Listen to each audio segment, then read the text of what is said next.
आज हम करने वाले हैं कॉम्प्लेक्स नंबर। कॉम्प्लेक्स नंबर का बढ़िया लेवल जो है आपकी क्लास में जो एनसीईआरटी बुक्स है, आरडी शर्मा की बुक्स है, जेईई मेंस के क्वेश्चंस है, हम स्टेप बाय स्टेप स्टार्ट करेंगे। अगर ये बेसिक कॉन्सेप्ट आपको क्लियर है तो कॉम्प्लेक्स नंबर के कोई भी क्वेश्चन उठाओगे आपसे इजीली बन जाएगा। तो इस वीडियो में हम कॉम्प्लेक्स नंबर को कंप्लीट कवर करने वाले, ठीक है। अगर आप नए हैं इस चैनल पे तो लाइक और सब्सक्राइब करना मत भूलिएगा और आप हमारे साथ बने रहिए।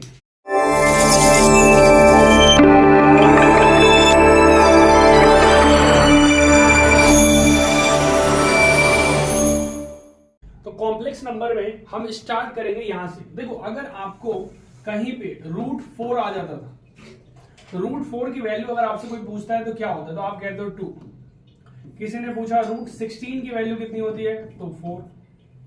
और साथ में अगर हमसे किसी ने पूछा कि √2 को अगर हम √3 के साथ मल्टीप्लाई करेंगे तो क्या होगा, तो जब रूट वाले नंबर से मल्टीप्लाई होगा तो क्या होगा, तो ये आपस में रूट मल्टीप्लाई हो जाएगा। √2 और √3 आपस में, ये दोनों आपस में आ जाएगा, √2 × √3 √6 हो जाएगा, ठीक।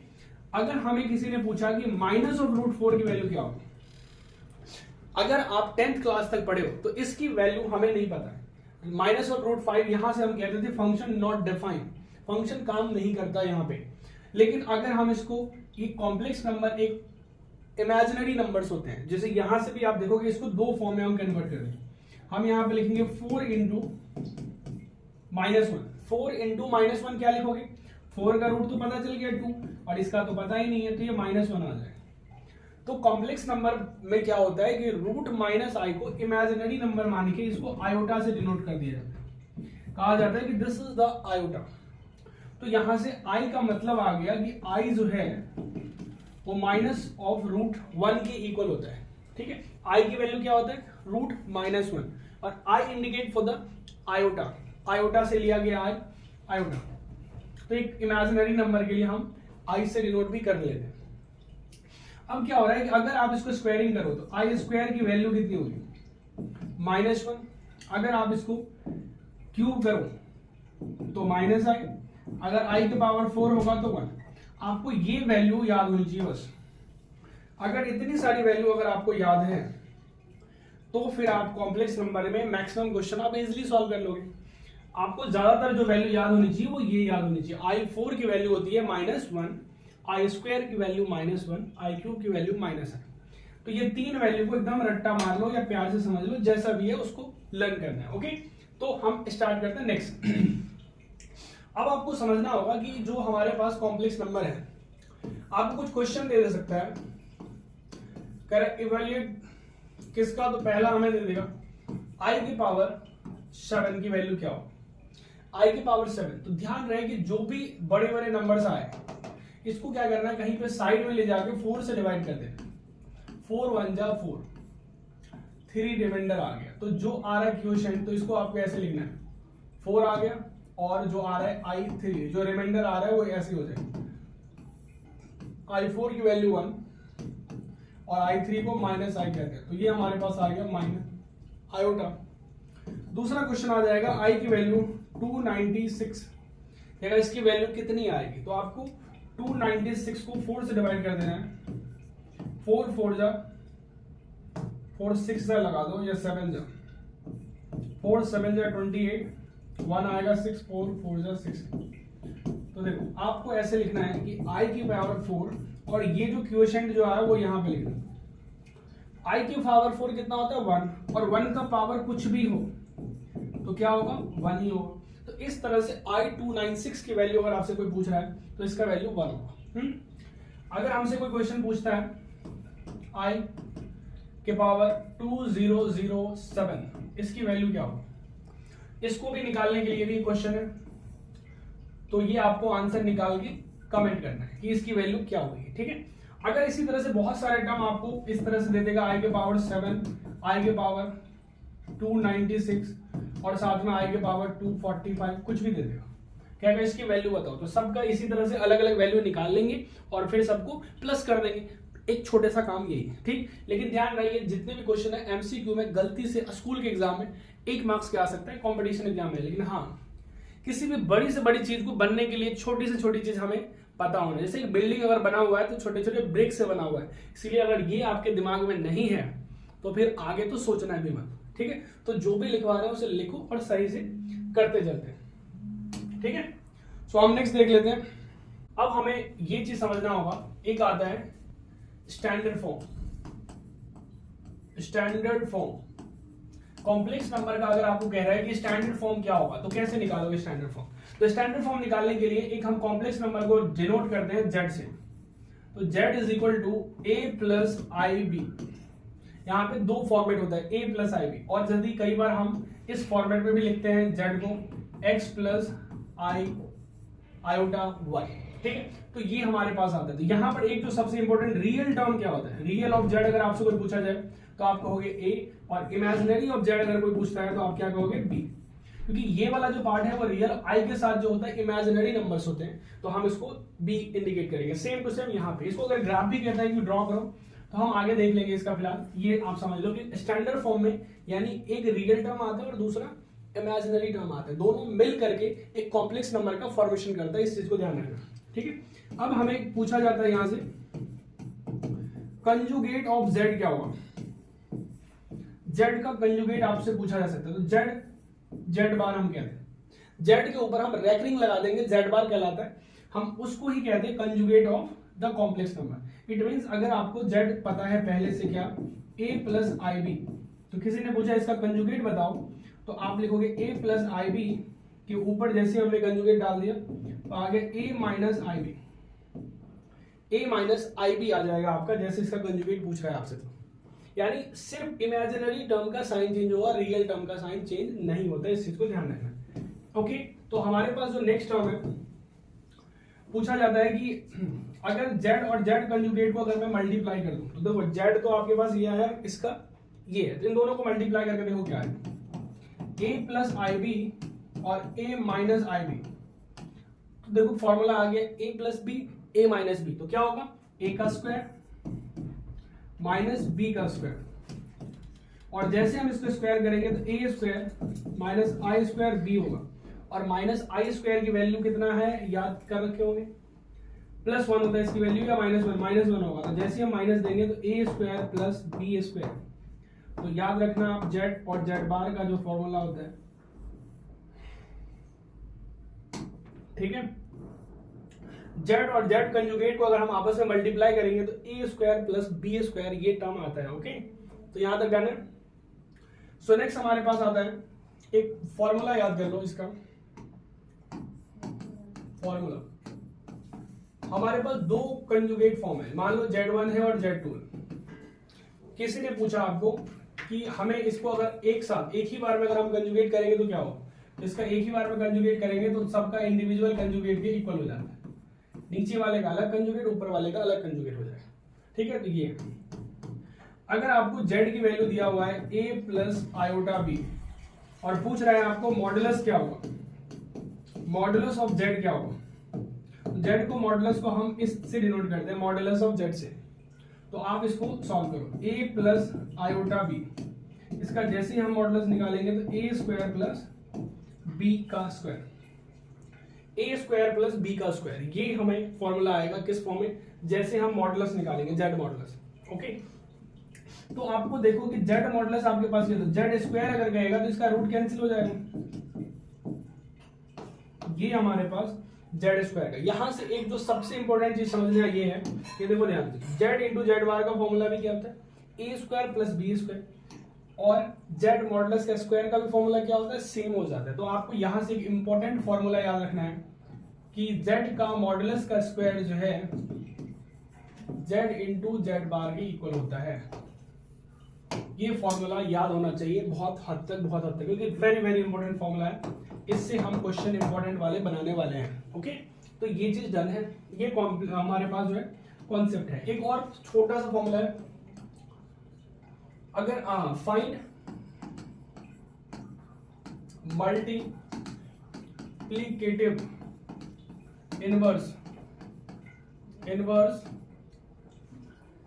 ऑफ z का अगर मल्टीप्लिकेटिव इनवर्स कहता है तो 1/z हो जाता है। यानी अगर आपके पास जेड की वैल्यू आपको दिया है 1 प्लस आई, तो पूछेगा इसका मल्टीप्लीकेटिव इनवर्स बताओ, तो जेड बाई 1 प्लस आई। और साथ में हम ऐसे ही नहीं लिखेंगे, इसको हमें नीचे से आई को रिमूव करना होता है, इसीलिए हम इसको क्या करेंगे, रैशनलाइज करेंगे। 1 माइनस आई 1 माइनस ए प्लस बी ए माइनस बी, क्या फॉर्मूला होता है,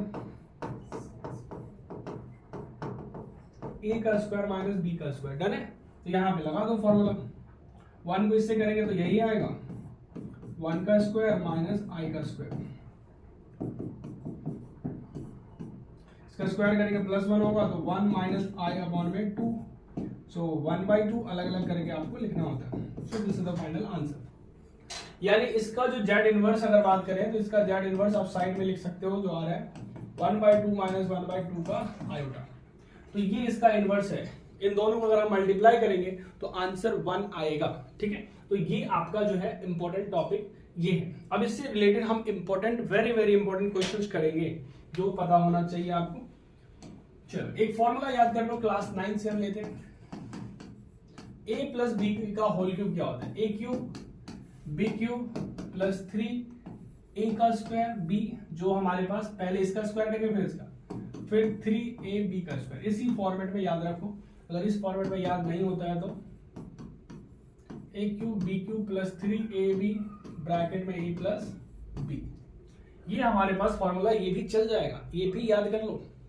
क्यों ऐसा करवा रहे हैं, क्योंकि क्वेश्चंस में हमें जरूरत पड़ेगा। ओके, आपको कह रहा है कि देखो express in a plus I B के फॉर्म, इसको हम कहते हैं शॉर्ट फॉर्म में, स्टैंडर्ड फॉर्म में लिखो। तो कैसे लिखेंगे स्टैंडर्ड फॉर्म में, तो ये इतना बड़ा बड़ा वैल्यू है, लेकिन हमें आंसर लास्ट में एक रियल और एक इमेजिनरी, इसमें 1 2 3 4, तो 4 इमेजिनरी फॉर्म है, 4 रियल टर्म है। इसको ब्रेक करके कैलकुलेशन करके आपको सिंपल फॉर्म में निकालना है। तो आपके पास जो भी कैलकुलेशन आता है उसका इस्तेमाल करो। तो देखो आपका सोल्यूशन स्टार्ट हो गया।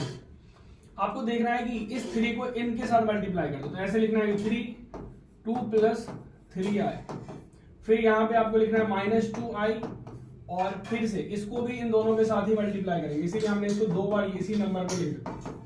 सेम टू सेम आपको यह भाई 1 को इस दोनों के साथ मल्टीप्लाई करो, 2 माइनस आयोटा, फिर इस 2 को इन दोनों के साथ मल्टीप्लाई, ठीक है, 3 2 जा 6, और इसको करेंगे तो 9 आयोटा, इसको करेंगे -4 आयोटा, और इसको करेंगे तो 6i का स्क्वायर, इसको इससे मल्टीप्लाई करेंगे 2 माइनस आयोटा 4 आयोटा, और यहाँ पे 2 आयोटा का स्क्वायर। आयोटा का स्क्वायर -1 होता है, ये चीज आपको ध्यान होना चाहिए। अब देखो 6 इन दोनों को सॉल्व करेंगे तो 5 आयोटा, यहां से -1 आएगा, ये +6 हो जाएगा, यहाँ पे 2 4 में से 1 को माइनस करोगे तो +3 आयोटा, और ये +2 हो जाएगा। अब इसको एक बार और सॉल्व कर दो, 6 और यहां से देखो 6 और 6 कितना होगा 12 प्लस 5 आयोटा, और साथ में इन दोनों को मल्टीप्लाई प्लस करो तो 2 2 4 प्लस 3 आयोटा। अभी भी हमारे स्टैंडर्ड फॉर्म में नहीं हुआ, जहां पे 4 था अब यहाँ पे 2 आया। अब इसको क्या करना है, हमें नीचे से आई को हटाना होता है, जैसे रैशनलाइज कहते हैं, रैशनलाइज कर दो इसको। सेम नंबर यहाँ पे है 4, ये प्लस है तो माइनस से मल्टीप्लाई करता है, ठीक है। अब इन दोनों को आपस में फिर से मल्टीप्लाई करो, इसको इसके साथ, इसको इसके साथ, तो थोड़ा सा हम इसको छोटा कर लेते हैं, ठीक है। अब देखो यहां भी अगर आप सॉल्व करोगे तो 12 को इन दोनों के साथ मल्टीप्लाई करो, 12 इंटू 4 माइनस 3 आयोटा, 5 आयोटा को फिर से इन्हीं दोनों से माइनस करना है, और नीचे में तो सेम है, तो ये 16 हो गया, a का स्क्वायर और b का स्क्वायर, 9i का स्क्वायर। अब इसको सॉल्व करो, 12 4 जा 48, 36 आयोटा, 20 आयोटा, 15 माइनस का 15 होगा, लेकिन आई स्क्वायर जो है हम डायरेक्ट लिख दें, जैसे यहाँ पे आया था ना आई स्क्वायर को माइनस को प्लस, उसी तरह से -15 में ये प्लस हो जाएगा डायरेक्ट। थोड़ा सा जल्दी करने के चक्कर में बहुत सारी कैलकुलेशन को दिमाग में करने की ट्राई करनी, ठीक है, बहुत सारे कैलकुलेशन को। तो देखो यहाँ पर करना क्या है, अब आपके पास आ गया 48 प्लस 15 कितना होगा, ये 3 और 4 और 1 5, एक 6 आ गया, और आपके पास आ जाएगा 1 6 आयोटा, और ये जो 25 आ गया इसको दोनों को अलग अलग करके लिख दो। This is the final answer. तो इस तरह से आपको स्टैंडर्ड फॉर्म में करके लिखना है। बाकी ये क्वेश्चन रैशनलाइज करना है डायरेक्टली इजी मेथड से। हाँ, रूट 25 जो ये दिया है इसको मैं बस बता देता हूँ कि ये जो माइनस में कहीं पे दिया होगा 25 का रूट 5 होता है और माइनस का मतलब आयोटा होता है, तो इसको जब भी -√25 दिया है तो इसका मतलब 5 है, यहाँ पे 4 है। बाकी को नॉर्मल स्लाइस करके सॉल्व करके इन दोनों का आंसर आपको कमेंट बॉक्स में सेंड करना है। ओके, चलो हम नेक्स्ट क्वेश्चन देखते हैं, इसको थोड़ा दोबारा से ट्राई करके आपको देखना है। अब हमारे पास कहता है नेक्स्ट क्वेश्चन, सो देखो, find the real theta such that this is the purely real. Purely real लाने के लिए हम क्या कर सकते हैं, तो सबसे पहले आपको इसी नंबर्स को एज इट इज लिखना है, तो यहां हमने लिख दिया। उसके बाद इसको रेशनलाइज कर दिया। देखो 1 + 2i माइनस साइन मतलब साइन थीटा है, तो इसको सेम नंबर को यहां देखो प्लस प्लस में लिख दो। 3 को 3 के साथ 1 के साथ करेंगे 3, इस 3 को 2 के साथ करेंगे 6i साइन थीटा आ गया। फिर देखो इन 3 को दोनों के साथ कर दे, ये आ गया। अब इस पूरे टर्म को हम इन दोनों नंबर के साथ करेंगे, तो 1 के साथ किया तो एज इट इज आ गया। जब इसको 2 को 2 के साथ किया तो 4 आ गया, और i कितना हो गया i² और साइन स्क्वायर थीटा आ गया। नीचे में a minus B a plus B क्या होता है, तो a का स्क्वायर माइनस b का स्क्वायर, ठीक। तो ये हमने टर्म लिख दिया। अब यहां से देखो 6 यहाँ पे है और 2 यहाँ पे है, तो टोटली 8 आ गया यहाँ पे जो टर्म दिख रहा है। और यहाँ पे 3, ये देखो i² की वैल्यू -1 होता है ना, तो यहाँ पे हमने लिख दिया -4 साइन स्क्वायर थीटा, i अब हो गया डिलीट। अब यहां से देखो i² यहाँ भी है, 2 का स्क्वायर 4, i का स्क्वायर ये -1 आया और ये माइनस मिलकर प्लस हो गया, ये साइन स्क्वायर थीटा। अब हमने क्या किया कि ये जो हमारे पास 3 टर्म था और ये था, ये पूरा माइनस टर्म, ये दोनों हमारे क्या है रियल पार्ट है, जिसको हमने अलग कर दिया। और नीचे में ये दोनों के नीचे में आएगा 1 + 4 साइन स्क्वायर थीटा, और ये i वाला इमेजिनरी पार्ट था जिसके नीचे भी ये सेम आएगा।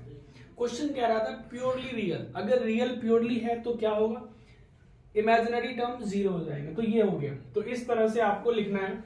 अब देखो 1 + साइन थीटा, साइन थीटा की जो मैक्सिमम वैल्यू होती है वो 1 और मिनिमम -1, तो ये जो है 1 + 4 समथिंग, इससे क्या होगा, एक नंबर आएगा जो 0 से मल्टीप्लाई होकर कैंसिल हो जाएगा, क्रॉस मल्टीप्लाई 8, फिर नीचे जाकर 0 होगा, साइन थीटा = 0।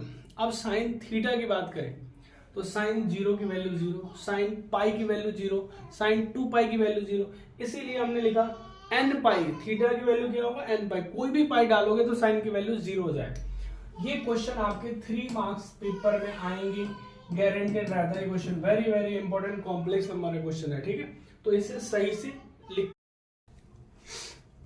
अब ये क्वेश्चन देखो वेरी वेरी इंपॉर्टेंट है, अल्फा और beta are the different complex numbers. अगर ये दो कॉम्प्लेक्स नंबर दिया जहां पे बीटा की वैल्यू 1 दिया है, तो find the beta minus something, इसकी वैल्यू क्या होगी। तो पहले इसको बनाने से पहले आपको कुछ चीजें पहले से पता होना चाहिए।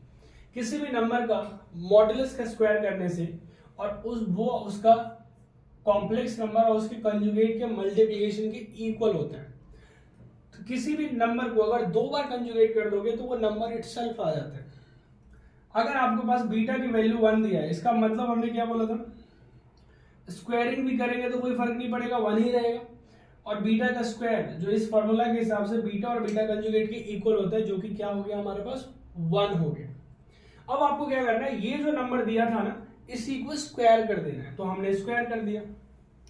तो आपके इस फॉर्मूले के हिसाब से z का स्क्वायर जो है z × z बार के, यानी जो इसके अंदर है उसी का नंबर और उसके कंजुगेट के साथ मल्टीप्लाई करो। तो हमने सेम नंबर को यहां लिख दिया और उसी का कंजुगेट लिख दिया। कंजुगेट करने से सारे बीटा का भी कंजुगेट हो गया, अल्फा का भी कंजुगेट हो गया, 1 1, ये देखो पहले से कंजुगेट था, इसका डबल कंजुगेट हो गया, और ये बीटा कंजुगेट। तो आपको ये पता होना चाहिए कि डबल कंजुगेट से कैंसिल हो जाएगा, ये ओनली अल्फा बचेगा, ठीक।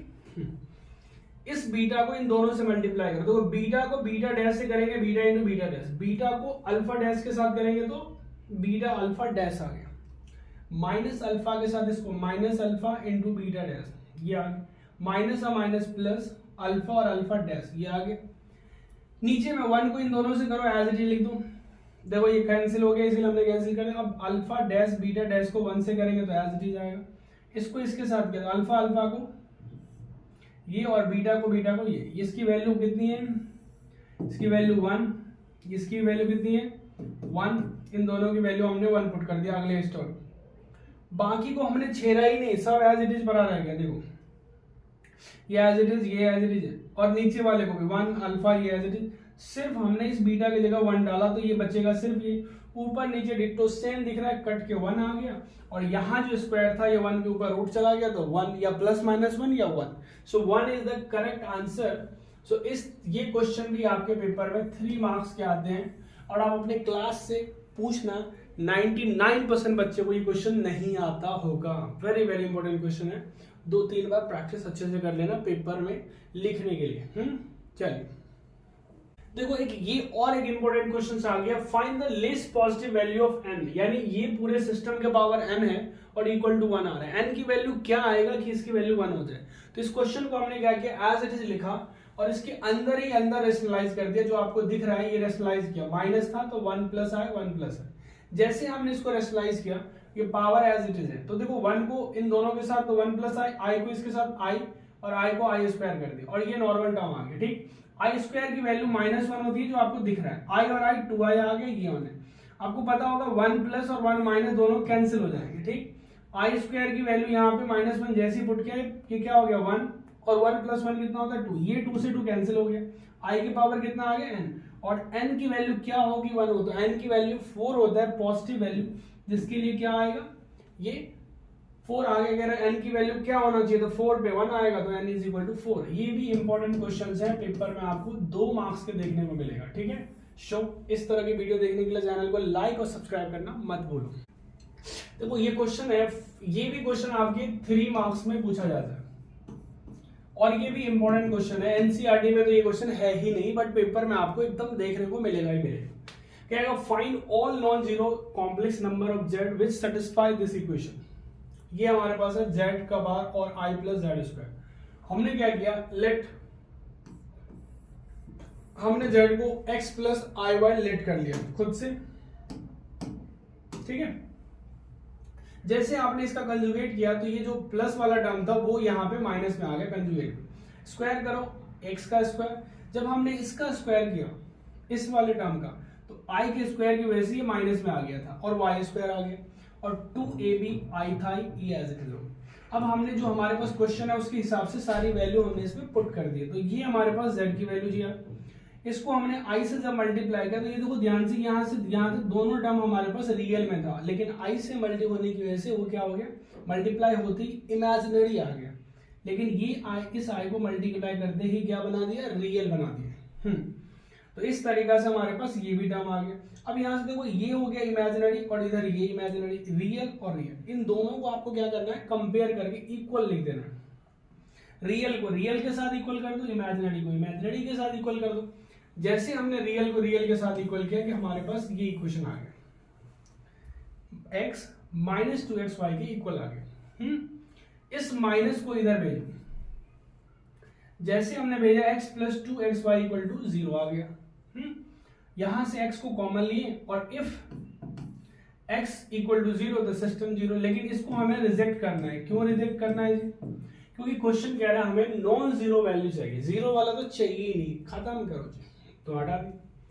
अब कहता है कि अब हमारे पास 1 प्लस 2y इक्वल टू 0, तो y की वैल्यू -1/2। ठीक, अब देखो इमेजिनरी टर्म को जब हम इक्वेट किया तो ये आ गया, इसको थोड़ा सा इधर कर लो, इन सबको इधर लेके आओगे तो कुछ इस तरह के सामने बन जाएगा। ये इक्वेशन आएगा, यहाँ से y की value when y is equal to -1/2, जैसे ही हमने पुट किया तो ये 1/2 4 हो गया, और ये माइनस और ये भी माइनस प्लस हो गया, इन दोनों का एलसीएम लिया तो 4, और ये आ गया यहाँ पे 2 और 1 3/4। इस माइनस को वापस इधर भेजिए x स्क्वायर, इसको x निकालने के लिए इसके ऊपर रूट आ जाएगा, और रूट आपको पता है 2 तरह के होते हैं, तो इसीलिए प्लस माइनस दोनों में यहाँ से हमारा आ गया, और z की वैल्यू पुट कर दिया। 3 marks is a very important question है, इसको भूलना मत, उसको 2-3 बार प्रैक्टिस करो। कोई डाउट्स है तो कमेंट करो। जब आपको क्वेश्चन पूछता है कि आर्गुमेंट कैसे निकालेंगे, एंगल कैसे निकालेंगे z का, तो उसके लिए आपको कुछ ज्यादा दिमाग में लगाना है। ये आपके पास, इसको याद रखो, x और y एक्सिस, इसके अंदर हम प्लस प्लस लिखते थे फर्स्ट क्वाड्रेंट, माइनस प्लस लिखते थे सेकंड क्वाड्रेंट, ये फर्स्ट क्वाड्रेंट, यहाँ पे माइनस माइनस थर्ड क्वाड्रेंट, और प्लस माइनस फोर्थ क्वाड्रेंट। इसके अंदर कोई भी होगा थीटा है तो इसके अंदर आ जाएगा पाई माइनस थीटा, और इस क्वाड्रेंट में पाई प्लस थीटा, और यहाँ पे 2 पाई माइनस थीटा। बस इस चीज को थोड़ा सा ध्यान रखना, आपको आर्गुमेंट के क्वेश्चन कभी गलत नहीं होगा। ठीक है, इस चीज को ध्यान रखना। देखो एक्चुअल में तो आपको पता होगा ये वाली लाइन जब यहां से यहां तक कोई बॉडी आ जाती है तो 180 डिग्री बनाता है, इसलिए हम इसको पाई लाइन कहते हैं। लेकिन इसको अगर कोई टच नहीं किया, पहले रह गया तो पाई में से कुछ कम हो गया, आगे बढ़ गया तो पाई में प्लस हो गया। यहां से थीटा इस फर्स्ट क्वाड्रेंट में सब पॉजिटिव है, तो कैसे निकालेंगे आर्गुमेंट? अगर आपके पास z की वैल्यू कुछ इस तरह से दिया होगा x प्लस आई वाई, तो पहले निकालना होगा tan थीटा। tan थीटा की वैल्यू लिखना है मॉडुलस ऑफ y अपॉन में x, ये आ जाएगा। और इससे आपको आएगा थीटा की वैल्यू, कैसे आएगा अभी एग्जांपल से। और फिर जब थीटा आ जाएगा देन आर्गुमेंट ऑफ z निकालेंगे अकॉर्डिंग टू थीटा। एक क्वेश्चन हमने लिया, एक क्वेश्चन एग्जांपल ले लेते हैं कि आपके पास दिया है z is equal to -1 plus iota. तो ध्यान से देखो, ये पहला x और दूसरा y की वैल्यू, अगर दिमाग लगाओगे तो आपको दिख रहा होगा -1 और +1, ये दिख रहा है, ये y जो है +1 में आ रहा है, इसको देखना। तो आपको मैंने बोला tan थीटा लेना है, तो tan थीटा आपको लेना है y बाई x का मॉडुलस, यानी कुछ भी नेगेटिव नहीं होगा, 1 -1, आंसर आएगा tan theta is equal to 1। और आपको पता है tan थीटा किसकी वैल्यू 1 होती है? तो 45 की। तो आप लिखोगे theta is equal to 45 degree, जिसको हम π/4 भी लिखते हैं। अब आपको देखना है कि ये जो माइनस और प्लस किस क्वाड्रेंट में है? तो सेकंड क्वाड्रेंट में। ये जो z जो है वो सेकंड क्वाड्रेंट में। तो आपको पूछ रहा है आर्गुमेंट ऑफ z क्या होगा। तो अब आर्गुमेंट z, ये 45 डिग्री लिखोगे तो गलत हो जाएगा। तो आपको क्या लिखना है यहाँ पे? आपको लिखना है क्या है, यहाँ से ये तो आ गया। आप देखो ये फॉर्मूला याद करो, आपको ये दिख गया कि सेकंड क्वाड्रेंट में है, तो आपको लिखना है पाई माइनस थीटा। थीटा कितना लाया? π/4। इसको आप सॉल्व करोगे तो 3π/4 आ गया। This is the argument. Argument की जरूरत क्यों पड़ता है? तो पोलर फॉर्म में सब सिस्टम को निकालने के लिए। तो पोलर फॉर्म में जो निकालना है, तो पोलर फॉर्म के लिए आर्गुमेंट ही चाहिए। इसका मॉडुलस कितना आएगा? आपको मॉडुलस निकालना बता दिया गया, 1 का स्क्वायर प्लस 1 का स्क्वायर। ये -1 का स्क्वायर 1 ही होगा, तो इसीलिए 1 + 1 कितना आ गया? √2। पोलर फॉर्म में लिखने का जो रूल्स है, modulus of z cos theta plus i sin theta. वैसे इस बार का सिलेबस भी तो डिलीटेड टॉपिक है, बाकी कभी कभी कुछ स्कूल वाले पूछ लेते हैं। तो आपको ये आर्गुमेंट ही लेना है इस थीटा की जगह पे। ये तो आपको मैंने निकाल लिया, √2 आ रहा है, तो यहां पे आपको लिखना है cos, क्या लेना है? 3π/4 plus i into sine 3π/4। This is the answer. अगर गलती से पोलर फॉर्म में कहता है लिखने के लिए, तो आपको इसी मेथड से आप निकाल सकते हो। और भी एक क्वेश्चन हो सकता है, आप इसको एग्जांपल में मुझे आंसर सेंड करोगे। z की वैल्यू दिया है -√3 इंटू आयोटा। यहां से कह रहा है इसका आर्गुमेंट और पोलर फॉर्म में आपको लिख करके कमेंट में सेंड करना है, ठीक है। ये क्वेश्चन आपको ट्राई करना है। इसका कहते हैं find argument of z and right polar form. हमने कोशिश करा मैक्सिमम क्वेश्चंस आपको कवर करने की। बाकी के जो भी नेक्स्ट क्वेश्चन रहेगा वो हम नेक्स्ट वीडियो में कवर करेंगे। आपके एनसीईआरटी सारे बन जाएंगे। जो क्वेश्चन नहीं बना आप मुझे कमेंट में कीजिएगा, उसका सॉल्यूशन हम आपके लिए अवेलेबल करवाऊंगा। डन है? चलिए, थैंक यू।